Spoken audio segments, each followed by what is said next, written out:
नमस्कार दोस्तों, कल हम कुछ क्वेश्चंस कर रहे थे सीक्वेंस के एक्सरसाइज के। तो कुछ क्वेश्चंस हम और करने वाले हैं आज के इस वीडियो में। तो चलिए शुरू करते हैं। क्वेश्चन मैं लिख देता हूं और फिर उनके सॉल्यूशन आपको मैं बताने वाला हूं। तो देखिए, रियल एनालिसिस या कन्वर्जेंस थ्योरी हम पढ़ रहे हैं और 15वीं इसकी क्लास है। देखिए क्वेश्चन आपके सामने है कुछ ऐसा। ये क्वेश्चन दोस्तों आप जरूर निकालिएगा क्योंकि इंपॉर्टेंट क्वेश्चन है। A sequence xn is defined by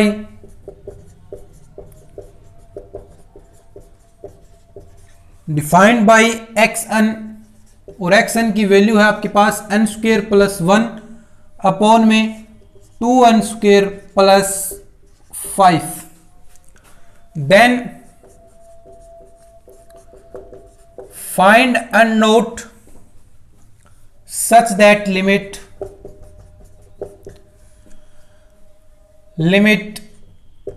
xn equal 1/2।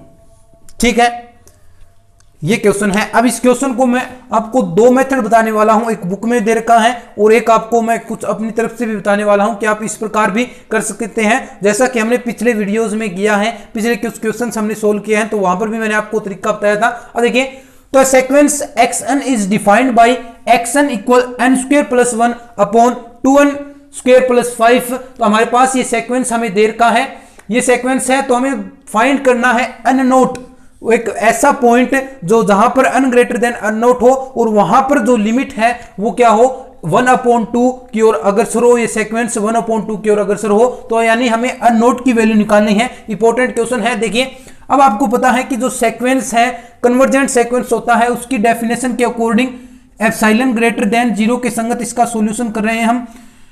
xn minus l less than epsilon where n greater than n naught. ठीक है, xn minus l less than epsilon where n greater than n naught. यानी question आपको समझ में आ गया कि ये question आपको देर का, ये सीक्वेंस, ये अनुक्रम आपको देर का है और यहां पर हमें n नोट फाइंड करना है और उसके लिए लिमिट 1/2, ये भी हमें कि उसके लिए लिमिट 1/2 हो, यानी उसकी लिमिट हाफ हो। तो उसके लिए हमें वैल्यू निकालनी है। तो xn की वैल्यू आपके पास क्या है, n square plus 1 upon 2n square plus 5 minus 1/2 less than epsilon. अब देखिए एलसीएम ले लीजिए और कुछ नहीं करना अब आपको। तो 2n square plus 2 minus LCM लिया है हमने, तो यहां पर 2n square,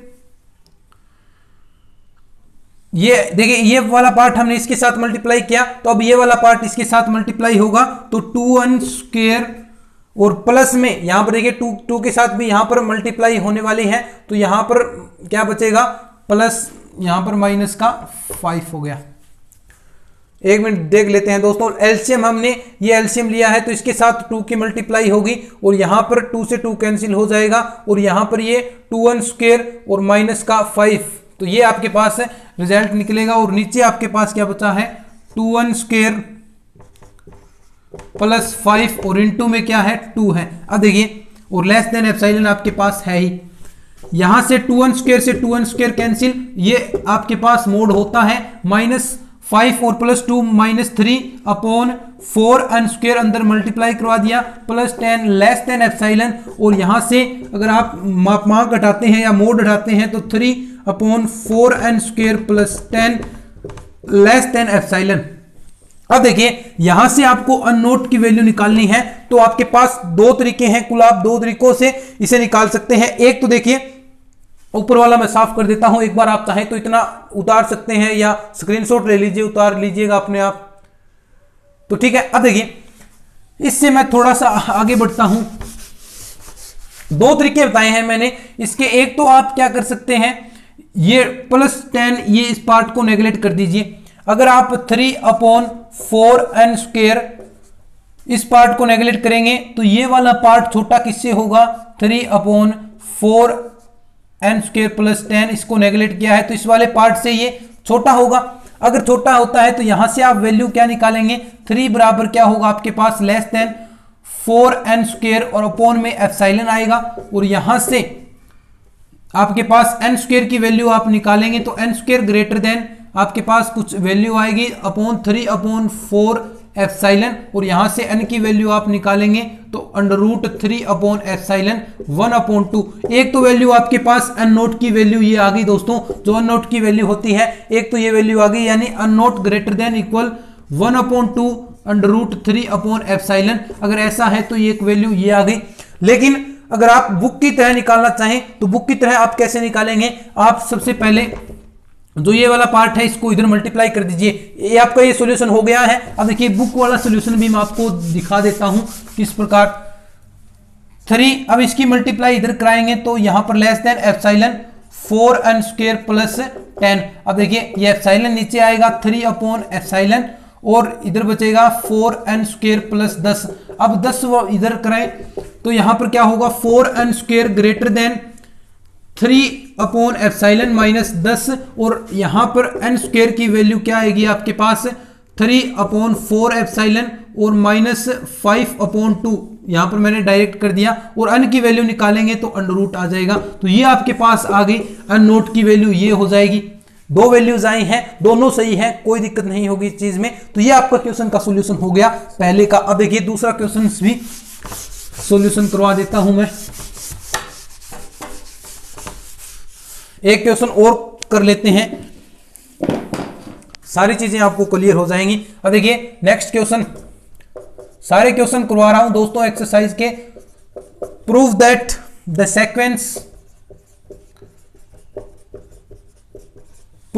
sequence xn is convergent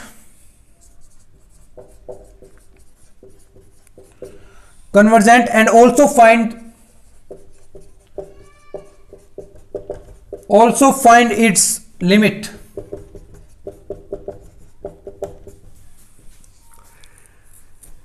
हमें सेक्वेंस दे रखा है कुछ ऐसा, देखिए x1 बराबर 1 है, xn प्लस 1 इक्वल क्या है आपके पास 4 + 3 xn 3 + 2 xn। यहां पर n ग्रेटर देन 1 है। अब देखिए क्वेश्चन क्या है, सीधा सा क्वेश्चन है। देखिए prove that the sequence xn, हमें प्रूव करना है कि जो हमें सेक्वेंस xn दे रखा है इज कन्वर्जेंट। सबसे पहली बात कि वो सेक्वेंस अभिसारी है, कन्वर्जेंट सेक्वेंस है। And also find its limit, और हमें उसकी लिमिट, उसकी सीमा भी ज्ञात करनी है, उसकी लिमिट ज्ञात करनी है।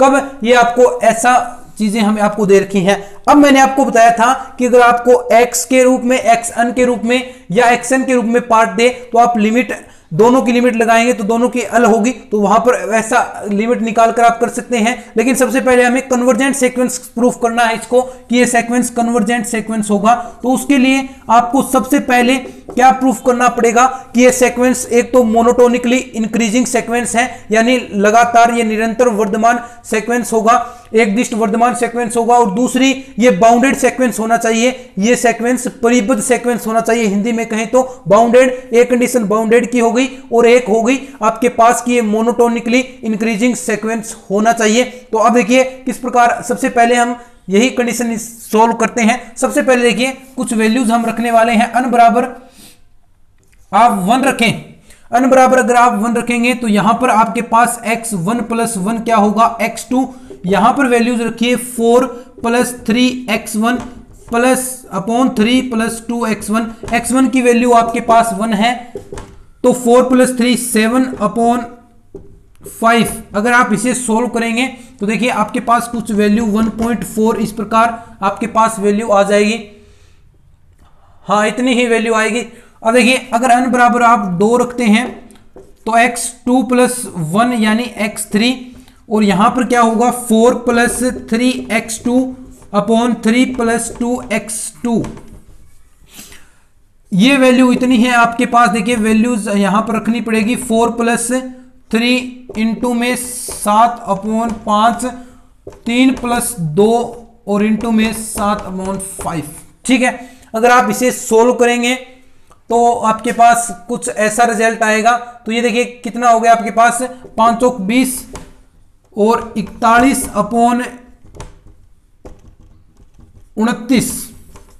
तो इसका रिजल्ट अगर आप करेंगे तो 1 और 1.4 इस प्रकार आपके पास रिजल्ट आएगा 1.41। अब देखिए ये रिजल्ट आपके पास लगातार बढ़ रहा है, यानी xn 2 से कर सकते हैं आप, एक और तीसरा कर लीजिए, वहां से भी आपको पता चल जाएगा x3 + 1 यानी x4, इसमें वैल्यू रखेंगे 4 + 3 x3, 3 + 2 x3 और यहां पर वैल्यू निकालेंगे तो वो भी 1.44 इस प्रकार वैल्यू आपके पास प्राप्त होगी। तो ये देखिए ये वैल्यू लगातार इंक्रीज हो रही है, ये वैल्यू लगातार इंक्रीज हो रही है, यानी इसका अर्थ क्या हुआ, आपके पास ये वैल्यू जो आपके पास स्टेप है xn + 1 > xn होगा, यानी आगे वाला पद, इसका अर्थ क्या हुआ कि पहला पद दूसरे पद से छोटा है, या यूं कहें दूसरा पद पहले से बड़ा है। तो यानी xn + 1 > xn यही कंडीशन होती है जो मोनोटोनिकली सीक्वेंस होता है, एक दिष्ट वर्धमान सीक्वेंस के लिए मोनोटोनिकली इंक्रीजिंग सीक्वेंस ये होगा।